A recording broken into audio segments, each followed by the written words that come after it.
Moscow visit is the final stop on your European tour. Palestine is still waiting for a resolution to the statehood issue. What do you expect from Russia's leadership at this stage, when the issue of Palestinians' legal rights is being decided according to international law?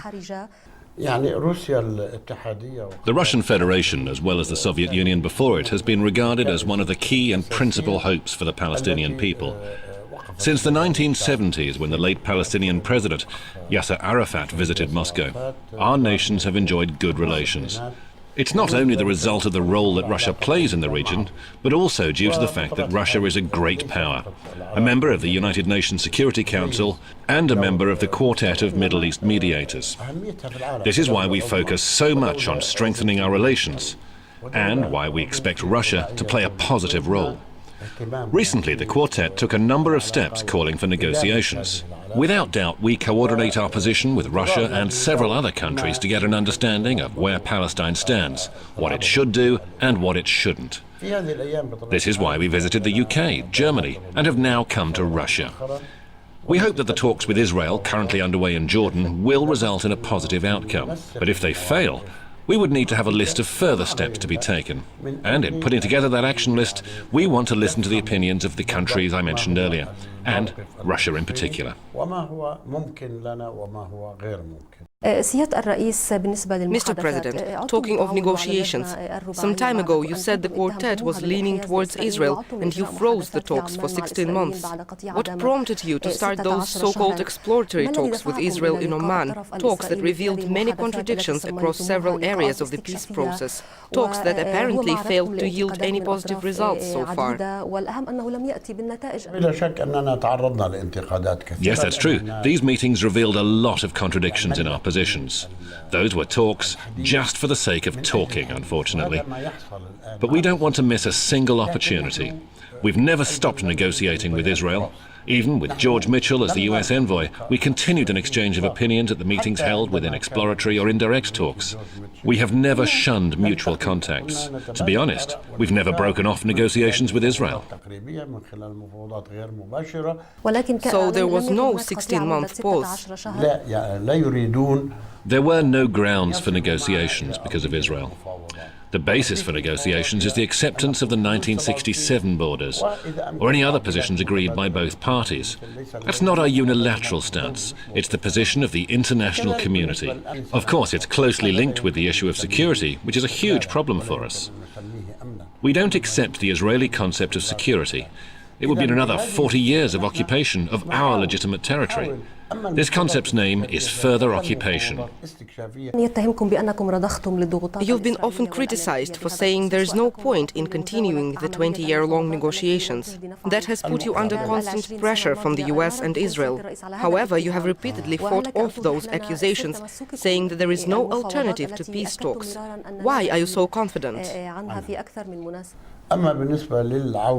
There is no alternative to peace talks. At the moment, we're assessing and testing the ground for future talks to comply with the Quartet's demands. For some Israeli officials, the negotiations are just a way to gain time. They say the talking games will not bring about solutions or agreement, but will make time for those who know how to use it. Zionists know how to use it.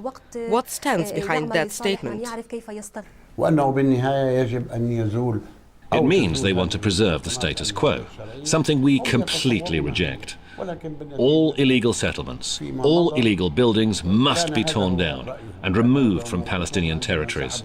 Perhaps the Israelis have a different vision, although in the past they have left their illegal settlements on the Sinai Peninsula and Sharm el-Sheikh and returned back to their borders.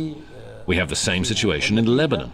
They'll leave some of the settlements there. Even with that, they want to preserve the existing situation of the Palestinian territories and seek to convince the international community to accept that. They want to make us accept this vision, but we will never accept it.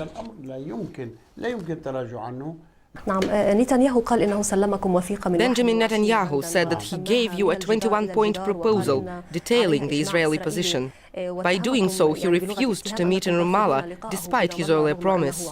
What is that document all about? I met him 3 times in September 2010. The first time in Washington on an invitation from President Obama, and the second time in Sharm el-Sheikh. The third time we met was on the 25th of September, at his house in Jerusalem, where we talked for 4 hours and discussed all the issues. Yet the talks ended with no positive results. No discontinuation of the development of the occupied territories, no changes to security policies, the Israeli way. They intend to occupy the West Bank and the Heights for another 40 years. This is colonial policy and colonialist logic. This is not the logic of a person interested in constructive talks and peaceful coexistence with his neighbours. I don't refuse to meet, but I need to have a good reason. Now I get this 21-point proposal. And what are these 21 points? Are they just some headlines, or indeed a list of 21 issues that need to be addressed by our peoples? As of today, we only need to discuss and solve 2 issues: borders and security. Why would we want to add more issues to the agenda? Did he think it was some sort of a secret? But it's no news, and it's not of any practical use either. It is not appropriate for a Prime Minister to submit this way a document that simply enumerates some issues such as borders, security, the Jewish state, etc., with no clear indication of what is actually expected of the other party. Do you think current events in the Arab world could strengthen the opposition in the peace talks and help to resolve the Palestinian issue internationally? There's still no clear position common to all Arab countries. Yes, there are revolutionary changes taking place, but it will take time to figure out what results they've brought about. The countries we want to work with in order to strengthen our position will need time to get back on their feet and build their states under the new conditions. However, the general Arab stance on the Palestinian issue has not changed. The people who lead these revolutions are the same people who supported the Palestinians in their pursuit of independence, and these people have not changed. What has changed is their attitude towards their leaders and their governments. But that is their internal matter, and we don't get involved. The Arab stance on the Palestinian issue has remained the same.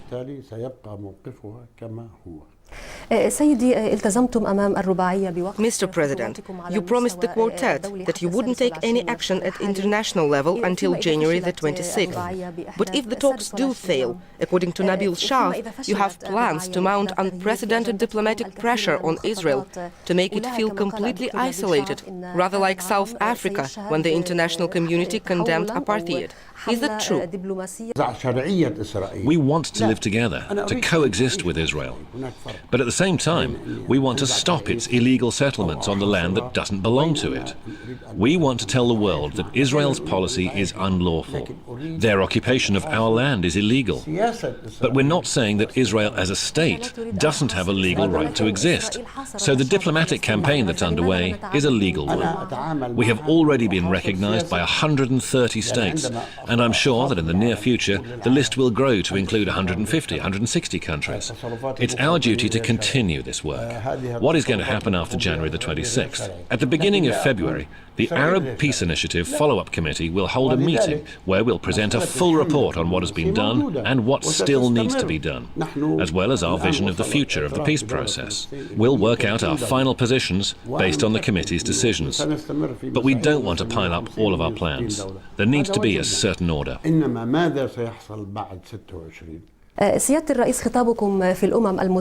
Mr. President, your address to the UN General Assembly was very emotional. It could truly be called an historic event. But as it turned out, it still wasn't enough to convince 9 members of the UN Security Council to grant the Palestinian Authority the status of full UN membership. Would it be possible to continue with the talks if you agreed to the status of a non-member observer state? In the United Nations Security Council, we received 8 votes, but we need 9. Still, we're not upset. Everyone is pressured to vote against our membership. Today we refuse the idea of being a non-member observer state. Though everything is possible. I'm not saying that it can't be. Everything is possible.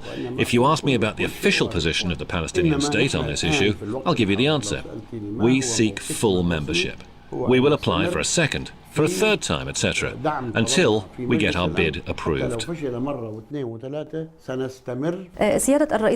In a number of Arab countries, people are now obsessed with the idea of overthrowing existing regimes, while Palestine has embarked on the path of reconciliation. Mr. President, why did they attempt to create a national unity government end in failure? And in general, what has been achieved in terms of social and political reforms? Well, first of all, our attempts didn't fail. We don't wish to create a national unity government. My personal suggestion was to create a neutral, transitional, technocratic government, a non-aligned government comprised of experts that would work until the election. That's not a national unity government. And its creation is already underway. We have achieved agreement on many issues, and I sensed some significant political improvement during the talks in Cairo, when Hamas delivered an agreement. There was an abyss between us earlier. Now they've agreed to switch to a non-violent standoff mode with no more bloodshed. They agreed with the requirement of establishing the 1967 borderline and to running the election in May this year. That means we can talk about progress here. Our committees are working hard to implement these plans as soon as possible. Reforms are underway, and the government will be a transitional one. Thank you very much for being with us today. We wish you every possible success in the implementation of political reforms and creation of a sovereign Palestinian state.